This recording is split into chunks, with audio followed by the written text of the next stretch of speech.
Hi, welcome to Nandu vlogs. இன்றைக்கி நம்மளோட cooking என்னென்னா புடலங்காய் கூட்டு. இதுக்காக 2 புடலங்காய் எடுத்து நம்ம க்ளீன் பண்ணி வச்சுருக்கோம். இதை நல்லா நறுக்கி எடுத்துக்கலாம். இப்போ புடலங்காய் நம்ம கட் பண்ணியாச்சு.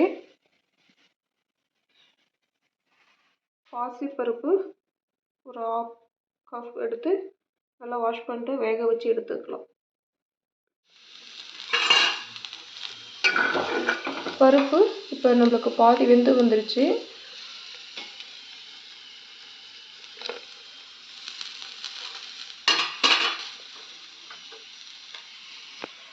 இந்த டைமில் நம்ம காயெல்லாம் சேர்த்திக்கலாம். காய், தக்காளி, வெங்காயம் எல்லாம் சேர்த்து வேக விட்டு எடுத்துக்கலாம்.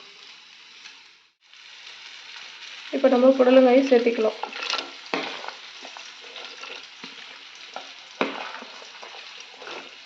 நம்மளுக்கு அந்த பாசிப்பருப்பு வந்து ஃபுல்லாக வேக தேவையில்ல, பாதி பருப்பு வெந்திருந்தால் போதும். இந்த புடலங்காய் சேர்த்து வேக வைக்கும்போது ஃபுல்லாக நல்லா வெந்துடும். இதுலேயே சின்ன வெங்காயம் ஒரு 10 நறுக்கி வச்சுருக்கோம். கருவேப்பிலை, பச்சை மிளகா எல்லாம் கீறி வச்சுருக்கோம். தக்காளி 2 எடுத்து கட் பண்ணி வச்சுருக்கோம். இது எல்லாமே இப்போ நம்ம புடலங்காயிலே சேர்த்து நல்லா வேக விட்டு எடுத்துக்கலாம்.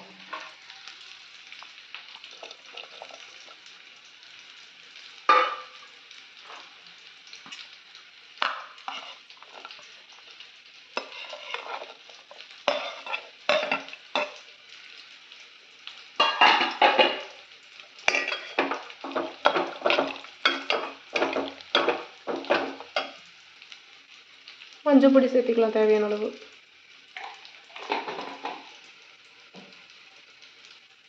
சேர்த்து நல்லா மிக்ஸ் பண்ணிவிட்டு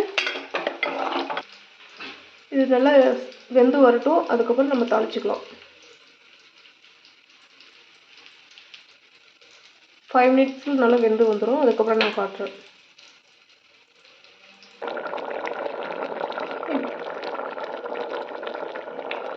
இப்போ காயெல்லாம் நல்லா வெந்து வந்துருச்சு. இந்த டைமில் நம்ம வந்து தேங்காய் பால் சேர்த்திக்கலாம். தேங்காய் பால் வந்து சீரகம் போட்டு அரைச்சி எடுத்துருக்கோம். இப்போ இதை நம்ம சேர்த்திக்கலாம்.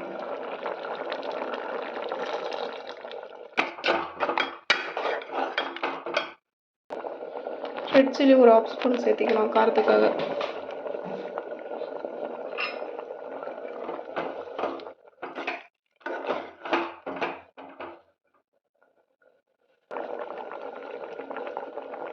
தேங்காய் பால் ஊற்றி ஒரு நிமிஷம் நல்லா கொதிக்கி விட்டு அடுப்பு ஆஃப் பண்ணிவிட்டு நம்ம இப்போ இதை தாளித்து எடுத்துக்கலாம்.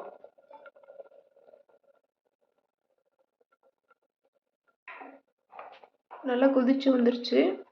இப்போ நம்ம தாளிக்கலாம் வாங்க. நம்ம தாளிக்கிறதுக்கு எண்ணெய் ஊற்றியாச்சு. எண்ணெய் ஹீட் ஆனது கடுகு,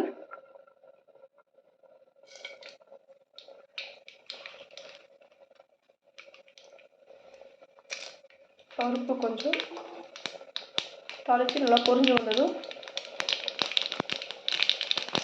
காஞ்சி மிளகா ஒரு 3 எடுத்து கிள்ளி வச்சுருக்கோம். கருவேப்பிலை, சின்ன வெங்காயம் ஒரு 4 எடுத்து சின்ன சின்னதாக கட் பண்ணி வச்சுருக்கோம். நல்லா வதக்கி விட்டுக்கலாம்.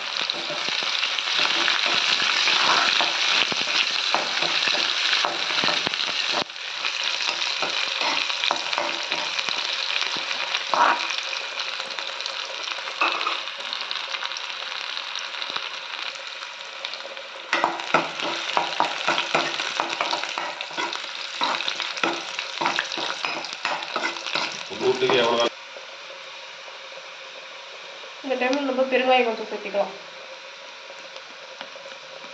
நம்ம எந்த ஃபுட்டு செஞ்சாலும் பெருங்காயம் சேர்த்திக்கணும். நமக்கு உடம்புக்கு ஆரோக்கியம்.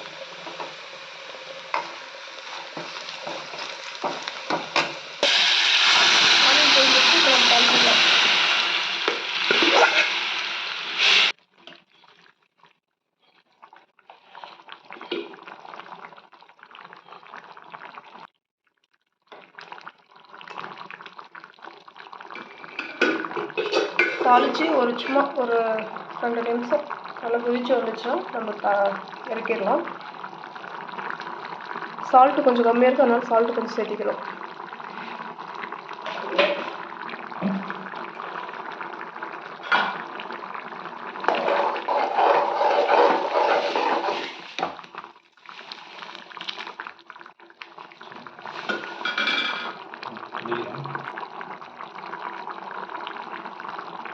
நல்லா கொதிச்சு வந்துருச்சு. இந்த டைம் நம்ம ஆஃப் பண்ணிடலாம்.